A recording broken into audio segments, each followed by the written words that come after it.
c'est le 21 mars 2006 qu'est posté le tout premier tweet qu'on va voir. Vous allez voir, il est assez minimaliste. Ah oui. Je viens de configurer mon tweet. Vous le voyez ici, c'est l'un des 4 fondateurs qui l'a fondé. Eh bien, l'année dernière, ce petit message, vous savez à combien il a été estimé et vendu? Ah, vous nous l'avez dit. Ah non, celui-là, c'est une nouvelle trouvaille. Tout près de 3 millions de dollars. Mais non. Sous forme de NFT, il a été vendu.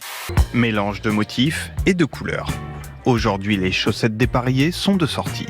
Ce lundi 21 mars, c'est la journée mondiale de la trisomie 21 et ce petit geste symbolique permet de valoriser la différence dans l'espoir d'une société plus inclusive.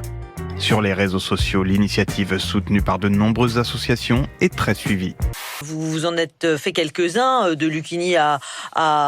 Oui, vous dites les choses. Oui, mais parce que c'est des cons, j'ai rien d'autre à dire, ce sont des cons, ce sont des... Voilà, vous voyez, je mâche pas mes mots, non, encore une jamais. fois. Non, mais ce sont des cons, je vais vous dire, ça m'arrive d'être con, hein, et ça m'est arrivé peut-être plus de fois qu'aux autres. Mais là, ce sont des cons, parce qu'ils sautent sur l'occasion de la pandémie, l'un pour dire, mais l'autre, le restaurateur, il lave les couteaux, mais ferme ta gueule. Quoi?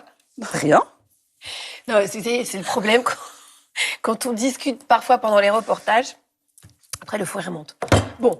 Il y avait que les avions ou il y avait avion et un logement ou quelque chose comme ça. Alors qu'Hervé Pouchol, au moment où je vous parle, vient de se renverser du café sur la chemise et le pantalon.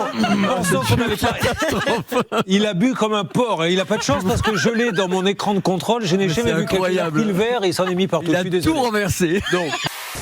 Je prends son sac à langer et tu te débrouilles pour le reste? Oui. Ah mon Dieu, mais il est lourd le petit. Ah, il n'y a pas que le petit. Attends, tu commences mal la journée, hein. Ferme-la, et puis donne ce que tu as à donner, ne viens pas nous donner ton prurite cérébral. Lucchini Bigard. Non, c'est vrai, merde. On est des acteurs, on est au service du public. Et on est là pour leur apprendre la joie et leur offrir quelque chose. On n'est pas là pour se montrer en disant « Oui, mais le gouvernement m'a fait... » Mais on s'en fout. Écrase-toi, le gouvernement, t'y es au gouvernement, tu la veux, la place. Donc ça m'insupporte. Dans un entretien accordé à Closer, la candidate socialiste Anne Hidalgo s'est exprimée sur sa différence d'âge de 7 ans avec son mari. Ah non, je ne me sens pas cougar. Contrairement à d'autres, je n'aurais jamais pu tomber amoureuse d'un adolescent. Un tacle directement adressé à Emmanuel Macron et sa femme Brigitte, qui ont quant à eux 24 ans de différence. Il serait temps d'évoluer un peu.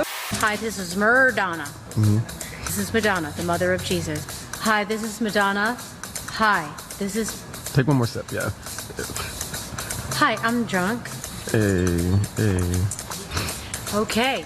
Ce sont des égocentriques, nombriliques, mégalos, je ne sais pas quoi. Mais franchement, ils donnent une image de ce métier épouvantable. Alors que moi, la chance que j'ai, c'est que je connais les grands artistes du théâtre et du cinéma. Je les connais, je les fréquente et j'essaye d'apporter mon toute petite pierre à l'édifice pour que le film soit réussi. Et non pas montrer ma gueule en disant « vous avez vu ».